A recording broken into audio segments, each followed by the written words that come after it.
Барлықтарыңызға қайырлы күн достар. Сіздермен бүгін дженттің рецептісімен бөлісемін. Бұл рецепті сіздерге ұнайтынына толық сенімдімін. Алдымен талқан және қантты араластырамыз.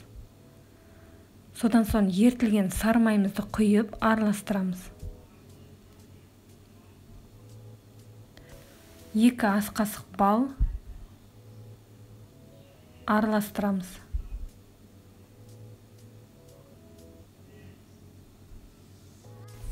Сгущенканы қалауларыңыз бойынша осы талқан бір-біріне жабысып шыққанша қосамыз. Жақсылап қолымызбен араластырып аламыз.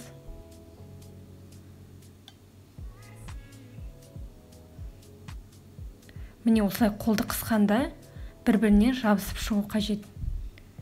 Және кез келген формада осылай салып шығамыз. Егер де форма болмаса, жай ғана қолыңызбен дөңгелектеп шықсаңыз болады. Жақсылап үстінен бастырып шығамыз.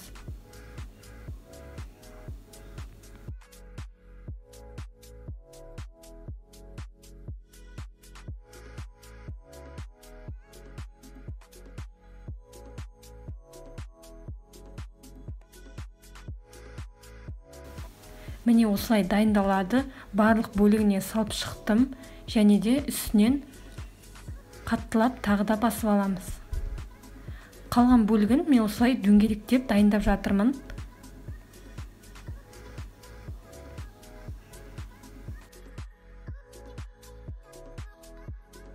Міне барлығын осылай дайындап алдым, және де тоңазытқышқа 1 сағат көлемде қатқанша қалдырамыз. Келесі кезекте бөлек ыдысымызға ыстық суымызды құйып аламыз. Және де кондитерский мешокке 2 түрлі шоколадтан салдым. Жаңағы формадағы дженттарды босатып аламыз. Содан соң еріген шоколадты осы формаға тек астыңғы бөлігіне құйып шығамыз. Барлығын құйып даярлап алған соң жаңағы қатқан джентті осы шоколадтың үстіне салып шығамыз.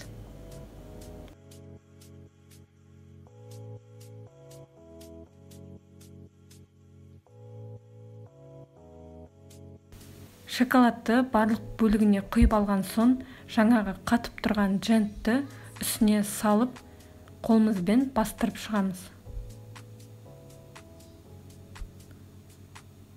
Барлық бөлігін дәл солай жасап шығамыз. Және қалған бөлігіне ақ шоколадтан да құйып шығамын.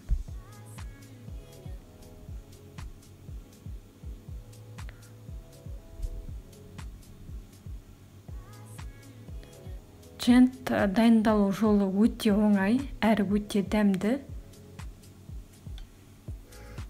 Егер де шоколадпен дайындамасаңыздар да, қарапайым жолмен тек өзін ғана қоюға болады.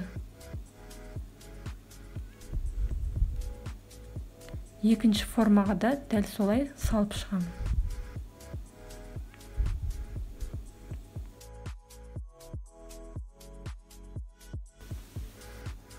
Міне джент толықтай дайын болды. Қалған бөлігін, дөңгелек бөліктерін осылай үстінен розовый шоколадпен дайындадым, және қалған бөліктер ақ шоколад, қоңыр шоколадпен жасадым.